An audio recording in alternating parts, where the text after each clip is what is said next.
नमस्कार, मैं हूं आपके साथ सिमरन राजपाल। हल्द्वानी जीजीआईसी की एक शिक्षिका जिस पर कई गंभीर आरोपों के चलते शिक्षा विभाग ने विभागीय स्तर पर कई जांचें करवाई, जिसमें दोषी पाते हुए मैडम का ट्रांसफर हल्द्वानी से बागेश्वर कर दिया गया। लेकिन मैडम ने शिक्षा विभाग के आदेश का पालन करने की जगह ट्रांसफर रुकवाने के लिए फर्जी मेडिकल सर्टिफिकेट बनवाया और हाई कोर्ट पहुंच गई।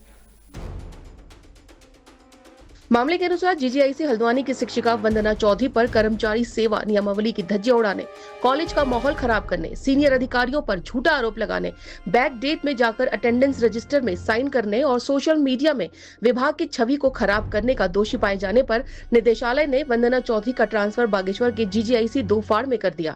जिसके बाद वंदना चौधरी फर्जी विकलांगता सर्टिफिकेट बनवाकर ट्रांसफर रुकवाने के लिए हाईकोर्ट पहुंच गयी।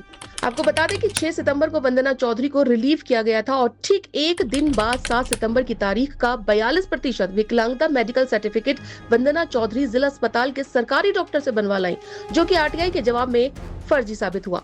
शिक्षिका वंदना चौधरी फर्जीवाड़ा करने में यही नहीं रुकी, बल्कि फर्जी मेडिकल सर्टिफिकेट की आड़ में शिक्षा महानिदेशक के पास पहुंच गई। वंदना चौधरी मामले में शिक्षा विभाग पूर्व में भी 3 बार जांच करा चुका है और सभी जांचों में वंदना चौधरी को दोषी पाया गया है। यहां तक कि माध्यमिक शिक्षा निदेशक अजय कुमार नौडियाल ने 2 सितंबर 2024 को शिक्षिका वंदना चौधरी पर शास्ति लगाने और ट्रांसफर करने की परमिशन दी थी। वंदना चौधरी, जिसने कई शिक्षकों के ऊपर मनगढ़ंत आरोप लगाते हुए राज्य महिला आयोग में भी शिकायत की थी, लेकिन राज्य महिला आयोग की जांच में वंदना चौधरी को ही दोषी पाया गया। कला संकाय की शिक्षिका वंदना चौधरी कलाकारी करने में यही नहीं रुकी, ट्रांसफर रुकवाने और खुद को दोषमुक्त करवाने के लिए वंदना चौधरी ने फर्जी मेडिकल सर्टिफिकेट का उपयोग हाईकोर्ट और शिक्षा महानिदेशक को गुमराह करने के लिए किया, जिस पर हाईकोर्ट ने वंदना चौधरी को ट्रांसफर रुकवाने के लिए स्टे नहीं दिया।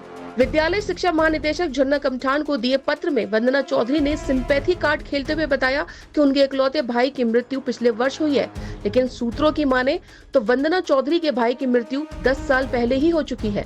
इसी तरह अन्य तथ्य जो कि महानिदेशक को वंदना चौधरी के द्वारा दिए गए हैं, सभी भ्रामक और झूठे हैं। शिक्षिका वंदना चौधरी, जो कि सरकारी डॉक्टर से फर्जी मेडिकल सर्टिफिकेट बनवा सकती है और किसी भी अधिकारी पर उत्पीड़न के झूठे आरोप लगा सकती है, इसीलिए शिक्षा विभाग के आला अधिकारी उस पर कार्रवाई करने से कतरा रहे हैं।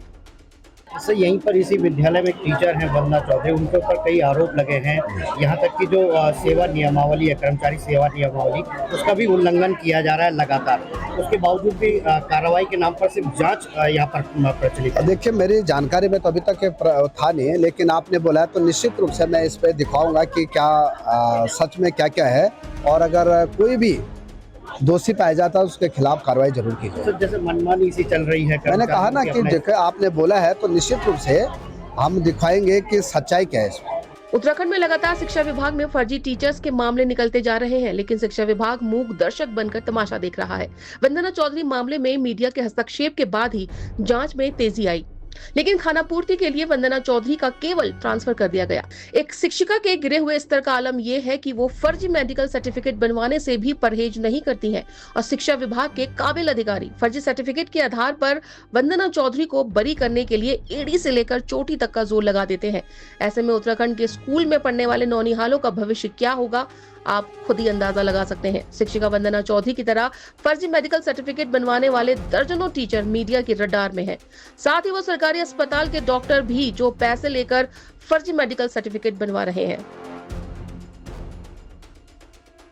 फिलहाल के लिए हमारी खास पेशकश में इतना ही। बने रहे हमारे साथ। नमस्कार।